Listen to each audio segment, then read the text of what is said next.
Hello friends, মই সুফি ৰহমান আপোনালোকে চাই আছে SRB Assam info YouTube channel SRB Assam info YouTube চেনেলত আপোনালোকক আকৌ এবাৰ স্বাগতম জনাইছো বন্ধুসকল যিসকল শিক্ষক শিক্ষয়িত্ৰীয়ে কোৰ্স 501 ৰ পৰা কোৰ্স 505 লৈকে যিকোনো এটা বা দুটা কোৰ্স এৰি গৈছে মানে পৰীক্ষা দিব পৰা নাই কিছুমানৰ বেয়া কাহিছে ফেইল হৈছে এলোকৰ বাবে আনহাইছে আন এটা সুযোগ দিছে আপোনালোকে ভালদৰে অৱগত তো আপোনালোকৰ পৰীক্ষা 26 তাৰিখৰ পৰা আৰম্ভ হ'ব কোৰ্স 501 ৰ 27 তাৰিখত আছে আপোনালোকৰ কোৰ্স 502 কোৰ্স 503 28 কোৰ্স 509 হ'ব আপোনালোকৰ 29 আৰু কোৰ্স 505 হ'ব আপোনালোকৰ 30 তাৰিখে পৰীক্ষা তো আপোনালোকক কি কৰিব লাগিব এটফাষ্ট ডাউনলোড কৰিব লাগিব এডমিট কাৰ্ড এনআইএস অফিচিয়েল ৱেবছাইটত এডমিট কাৰ্ড আহি পাইছে আপোনালোকে ডাউনলোড কৰি ল'ব পাৰিব যদি আপোনালোকে আকৌ পৰীক্ষা দিব বিচাৰে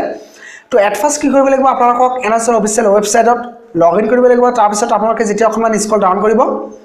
ডাউনলোড কৰাৰ পাছত চাওক এটা নম্বৰত এটা অপচন আছে hall ticket intimation card for DElEd supplementary examination 501 to 505 schedule from 26 March 2019 আপোনালোকে ইয়াত ক্লিক কৰিলে আপোনালোকৰ এডমিট কাৰ্ড ডাউনলোড কৰি ল'ব পাৰিব আৰু যদি আপোনালোকে ৰুটিন ডাউনলোড কৰিব বিচাৰে তেতিয়াহ'লে আপোনালোকে ইয়াত 3 নম্বৰ যেটো অপচন আছে এইটো চাওক date sheet for examination for the course 501 to 505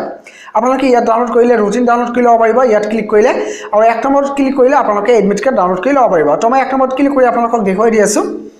এক নম্বৰ অপচনটো যেতিয়া আপোনালোকে ক্লিক কৰিব ক্লিক কৰাৰ পাছত আপোনালোকৰ সন্মুখত এনেকুৱা ইন্টাৰফেস আহি পাব আৰু এট ফাৰ্স্ট আপোনালোকক দিব লাগিব ইয়াত এনৰলমেন্ট নম্বৰ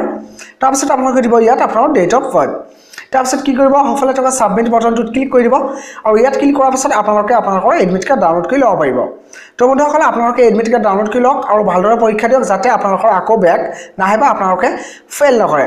তো বন্ধুসকল আজিৰ ভিডিওত এইখিনিয়ে ভিডিওটো ভাল লাগিলে প্লিজ লাইক কমেন্ট আৰু শেয়াৰ কৰি দিব আৰু এডুকেশ্যনৰ ওপৰত যদি আপোনালোকে ভিডিও চাও বিচাৰে তেতিয়াহ'লে প্লিজ মোৰ চেনেলটো সাবস্ক্ৰাইব কৰি দিব আৰু কাষত থকা ঘণ্টাটো প্ৰেছ কৰি দিব যাতে নতুন নতুন ভিডিওৰ আপডেটবোৰ আপোনালোকৰ সকলোৰে আগত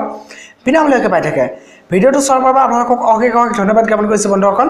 আন এটা নতুন ভিডিও এটা আপোনালোকৰ লগত পুনৰ লগ পোৱাৰ আশাৰে ইয়াতে বিদায় লৈছো বাই বাই টেক কেয়াৰ জয় অসম